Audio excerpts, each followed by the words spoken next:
Hello and welcome to our Wellbeing Connection. My name is Joni Rampolla, one of the registered licensed dietitians with Giant and Martin's. And today, the day after April Fool's Day, we're going to talk about No Fools Nutrition, debunking some of the diet and nutrition myths out there. So let's get the party started. All right, so we're talking about myths about nutrition and weight loss specifically, because I think that's where most of them lie. So, are you trying to lose weight or trying to eat healthier, but not really getting anywhere? It may be because you're buying into some common misconceptions about nutrition and weight loss. And we are going to go through 15 of them here. Before I start with the 15, I do have a comment in the Q&A that I want to read, or a question. Can you address the newest fasting study? And I can't say that I've heard about this. Eat 40% of your calories for 3 days in a row, and then no calorie restriction after that, but healthy choices on the other days. And while, some things may work, and by work meaning get you results, that could be one of them, because eating 40% of your calorie needs is really low. But how do you feel about it, right? You're in constant restriction mode. And to me, anything that puts you in constant restriction mode that feels hard, 40% of your calories is probably going to be hard.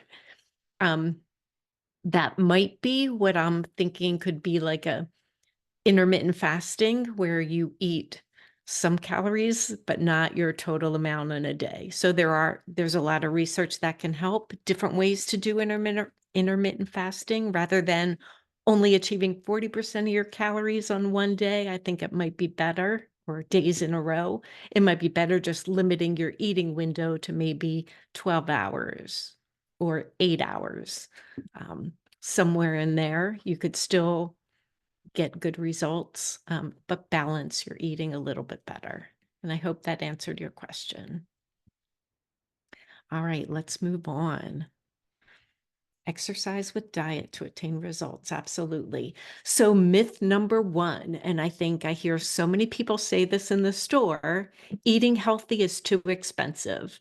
And I just want to say there are a lot of products that you can pick up that are in the healthier aisles that are very pricey, right? Like, you may not want to be buying the $8 cereal, but because things are in certain places, they're not the only ones that you can buy, right? There's also tons of healthy eating options that are extremely affordable.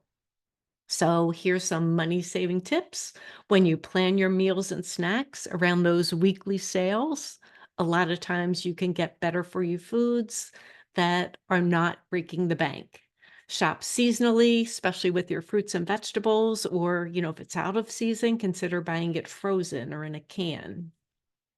And when you do that, just make sure, if you're looking for a health of the item, make sure there's no added sugar or no added salt to get the best bang for your nutrition buck. Create a shopping list and stick to it. And when you purchase store brand items, it's often less expensive than the same product in a national brand. I encourage you to try a store brand and see if it's worth it to you. And then there are many staples that are healthy eating but not expensive, like peanut butter, nuts, oats, brown rice, whole wheat pasta, any kind of dried bean, lentil, chickpea, and just look for the sale of these type of items, because sometimes sales can be great to stock up. Myth number 2, avoid carbohydrates to lose weight. And I hear a lot of that as well. And a low carb diet, like, it can be helpful and it can help you lose weight. So it depends how you do it. So your fruits and vegetables are carbohydrates, your whole grains are carbohydrates, your nuts are carbohydrates. You don't want to be leaving out or omitting all of these great food groups for you.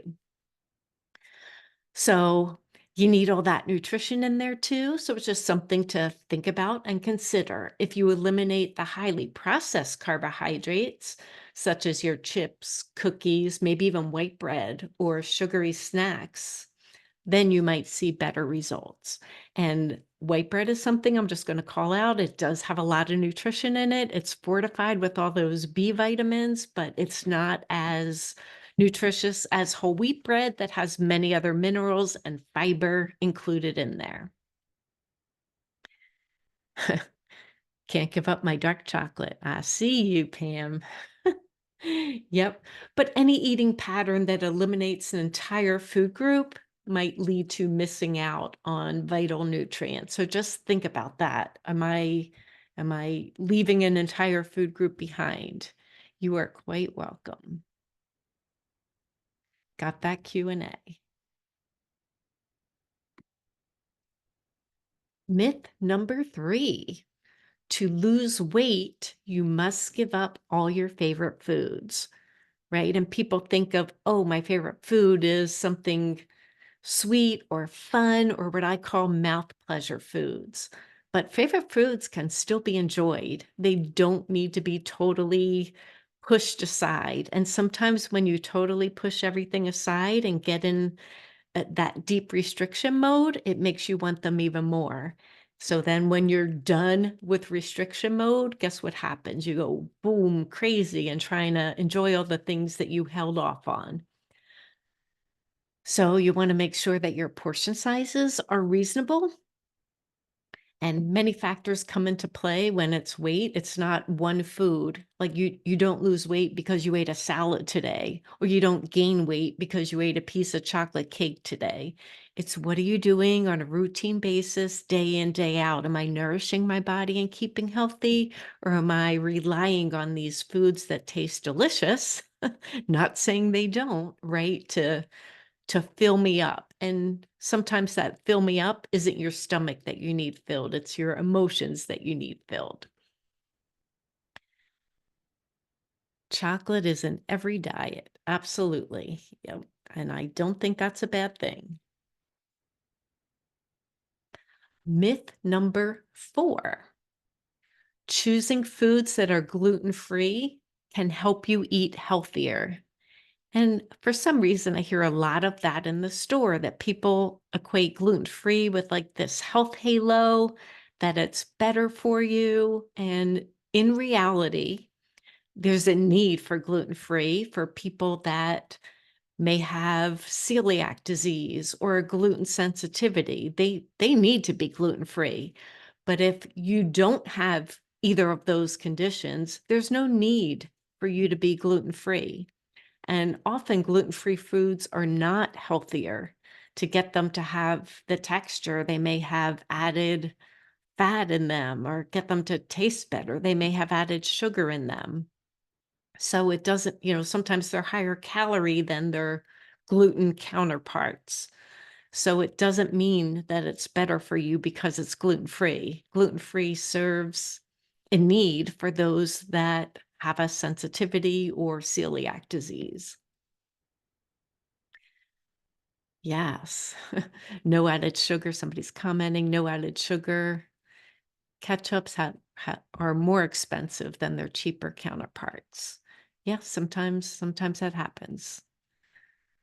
Yep. So gluten is a protein and it's found in wheat, barley, and rye grains. There's sometimes you'll see things like oats.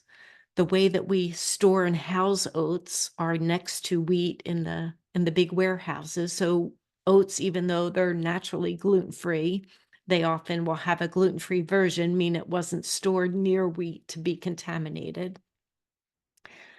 But if you follow gluten-free and you're not careful of, making sure you get enough nutrition, you could be missing the vitamins, fiber, minerals you need. A gluten-free diet does not equate to weight loss, where some people think, oh, I'll eat gluten-free to try and drop a couple pounds. That definitely doesn't work. And it's not meant to help you lose weight. So hope that cleared it up. And I see I have some Q&As here. Somebody was diagnosed with celiac when they were 50. As it turns out, they're going through menopause. My body chemistry was way off. My body recalibrated once menopause was complete. Great. What is the best bread to eat? I mean, if you're talking about gluten-free, I'm not sure. We do have a lot of options. To me, I like the options that are in the frozen gluten-free counter. Some of those are really good. Um, if you're talking about regular bread, because didn't specify there whether it's gluten-free or regular, I will just say, to me, it's a choice. What are you gonna eat and what are you gonna like? Like, I happen to like a whole wheat bread, or I like Dave's Killer Bread that uses a variety of whole grains. It's what you like. Choose what you like and then make the rest of the meal, adding more fruits and vegetables to it, to me is a better way to choose. Can you eat too much fruit for the amount of sugar in them? My daughter loves fruit. I would not be worried about the fruit and sugar. Yes, fruit has natural sugar, but I'm not worried about that kind of sugar. Your body handles it well. And when by handles it well, meaning there's also fiber in there in your fruit, which slows down the absorption of the sugar. And there's also a ton of vitamins and plant chemicals, antioxidants. And if you're getting your daughter to eat fruit, that's a great thing. I'm happy for you. All right. Myth number 5, breakfast is the most important meal of the day.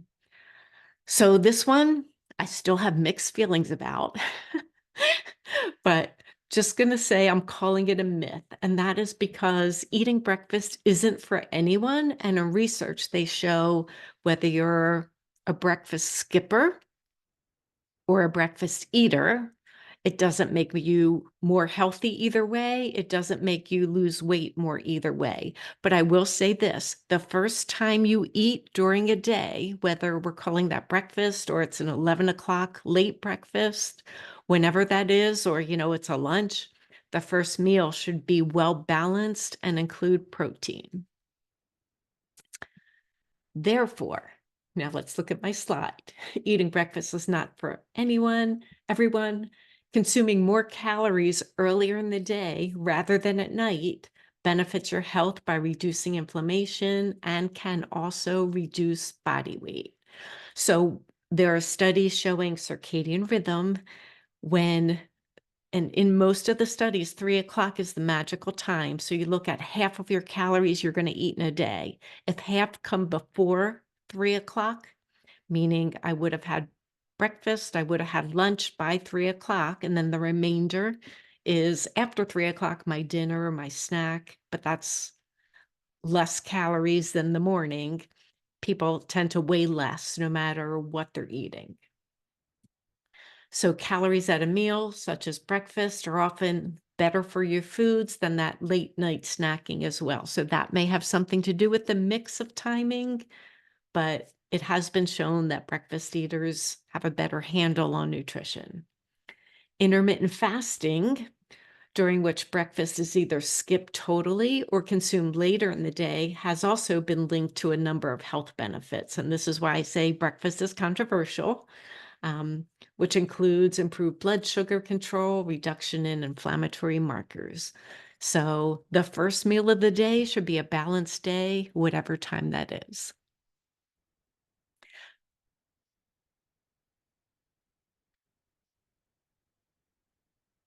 So going vegetarian will help you lose weight. And I've talked to a lot of people in the store that are trying to do vegetarian just for this purpose.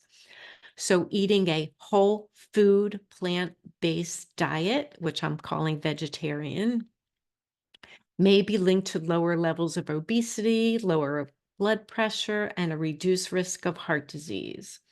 But it only leads to weight loss if your calories are reduced, right? Vegetarians may make food choices that could lead to weight gain.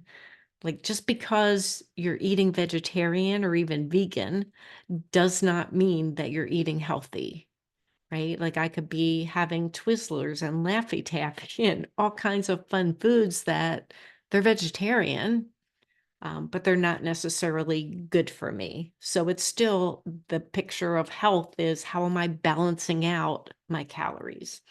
So eating small amounts of lean meat can also be a part of a healthy diet plan to help you lose weight, maintain weight. One doesn't equate with, it's not like vegetarian means you'll lose weight.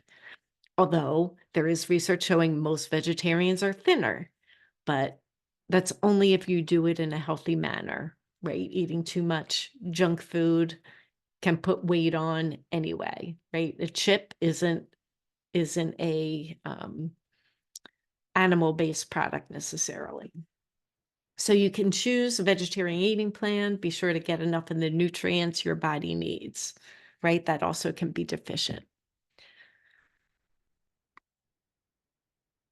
Myth number 7, food that tastes good is always bad for you. And another one, I don't know why people say that because that's so not true. It just depends how you make it, and are you making it in a way that you love it? So many people that believe healthy foods don't taste good don't know how to prepare them right, right? They have to enhance their flavor, make them taste delectable the same way the other foods do. And with our processed packaged foods, there's a lot of science that goes into them to make them taste wonderful, to attract you to want to buy them again, right? If it's a whole food, like there's no marketing that goes behind it to make it taste different. It's just what it is. But we can flavor it with seasonings and sauces or do things that make it more enjoyable if you're not there yet. But added sugar, artificial sweeteners, man-made fats, they hijack your taste buds to enhance craveability. It's a science. People are paid big bucks to make food craveable for you. But once you start eating more natural foods, your taste buds adjust to appreciate the natural sweetness or tartness of a fruit and the way onions or nuts enhance a dish's flavor. And I will say this, there was one study that really stood out in my mind for anybody that has young children, and they nicknamed the study the Goldfish Cracker Study.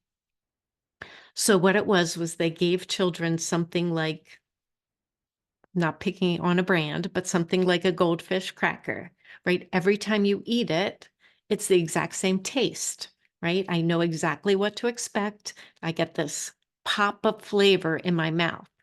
Now, if I hand you blueberries, ooh, this one's really sweet. That's good. The next one I eat, oh, that's not so sweet.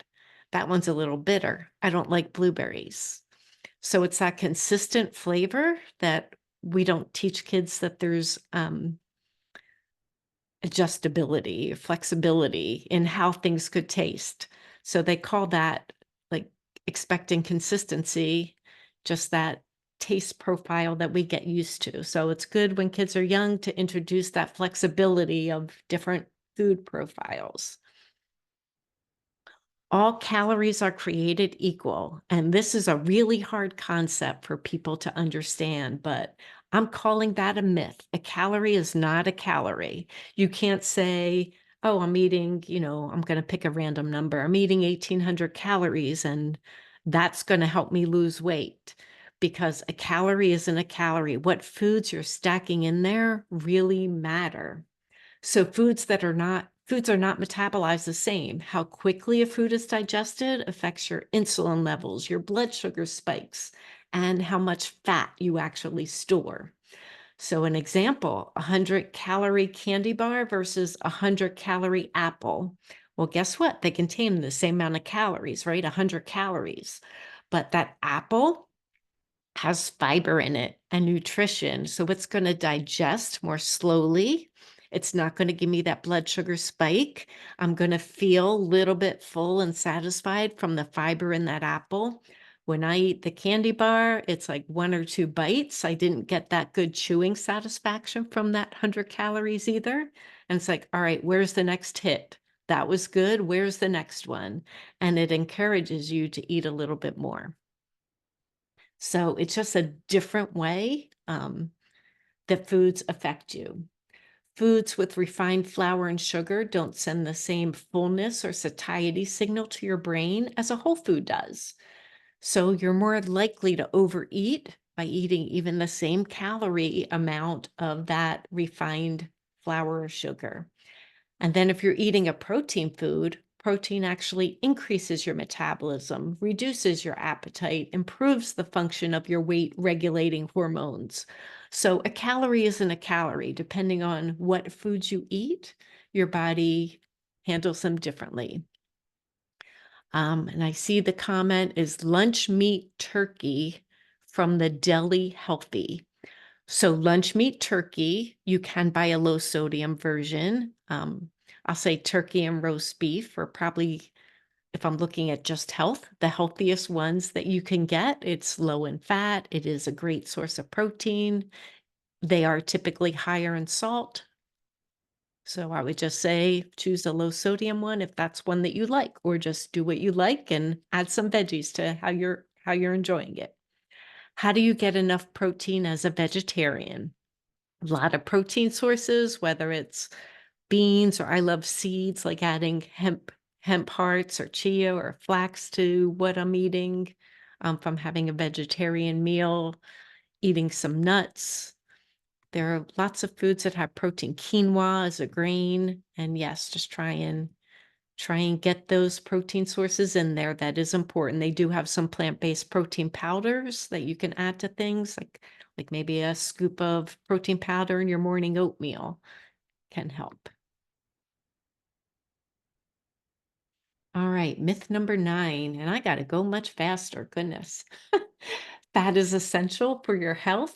You need fat to support absorption of the fat-soluble vitamins A, D, E, and K. Low-fat diets can be higher in simple sugars and therefore increasing risk of disease. Some of the fat-free products to reduce calories can also backfire and make you snack more. Same thing that we were just talking about on the previous slide.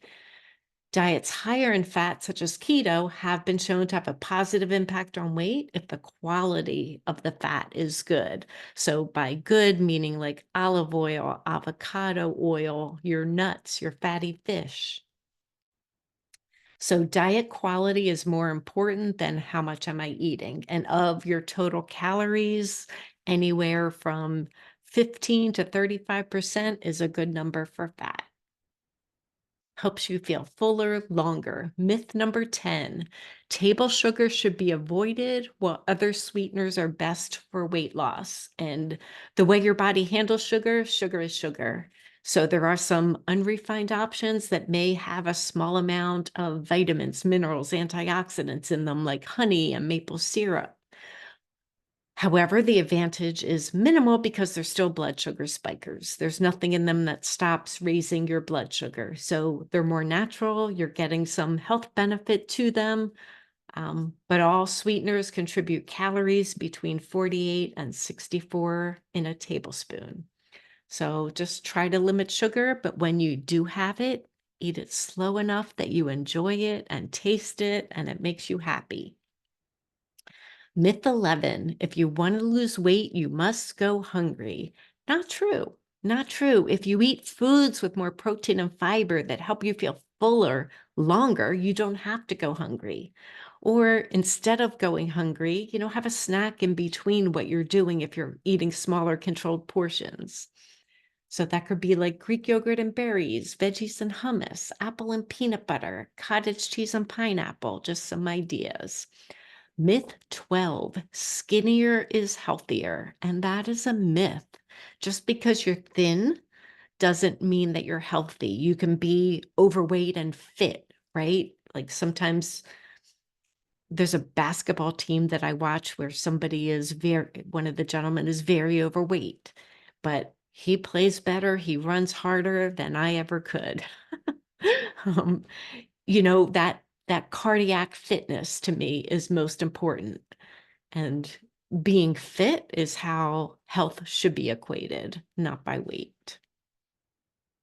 And sometimes people are thin, but they don't have a muscle on them, right? They don't do anything. So if you're thin, but lacking that fitness or muscles on your body, like that's not considered fit. Beans and legumes are toxic and cause inflammation. Well, that came from an influencer online, but when he went really popular, I heard that a lot, but that is a myth. And It has been claimed that they do that because they contain lectins, which your body has a really hard time breaking down. But if you soak a bean that is dry or cook a bean, and if you buy in a can, that's already done for you. No worry about it there. Um, but for dry beans, then you break down the lectin and not an issue anymore. And I don't think anybody's eating raw dried beans. And I'll just leave it at that. They are perfectly safe and a great option. Myth number 14, our body needs a cleanse, whether it's a juice cleanse, a colon cleanse, whatever cleanse. You hear all these detox, detox, cleanse stuff being kind of pushed online. And our bodies have our own built-in detox system, right? Our lungs, our liver, our kidneys, our digestive tract, our lymphatic system all work together to eliminate toxins from our bodies. So detox diets set you up for more weight gain because you're doing like such limited things that as you lose weight, you typically lose muscle as well because you're not getting that protein. So, just something to think about. Long-term detoxing can deprive your body of some essential vitamins, minerals, nutrients it needs to function. Choose an eating pattern that promotes health and makes you feel good, right? This usually isn't something that can make you feel good. And the last, myth number 15. Losing weight is a linear process. So here's a picture of a sliding board. And I think we all like to think of weight loss as a sliding board. I start up here and every week I'm expected to go down, down, down, down till I hit my goal weight. And unfortunately, it doesn't work that way. I think of weight loss more as the stock market. You go up, you dip down. You go up, you dip down. You may level out for a couple weeks, dip down. So even though it looks like the stock market with lots of ups and downs, if the trend is generally going down, like that's a great thing. But just to know it's not linear. We have lots of fluctuations. Water weight adds to those fluctuations, but if you are weighing yourself, weigh yourself at the same time of day, wearing the same amount of clothing. I like first thing in the morning before you even start your day is a great time to weigh because what you eat and drink or your bathroom habits or lots of things, you have clothing you wear, so seasonally you might weigh something different. So yes. So the day after April Fools, we wanted to debunk those myths. Just want to say, enjoy your food any way that you do. Thank you so much for joining me today. I appreciate you. Glad that you got a lot of help from these classes. Yes, thank you, thank you. Great. Appreciate you all. Thank you so much. Have a great rest of your day. Bye.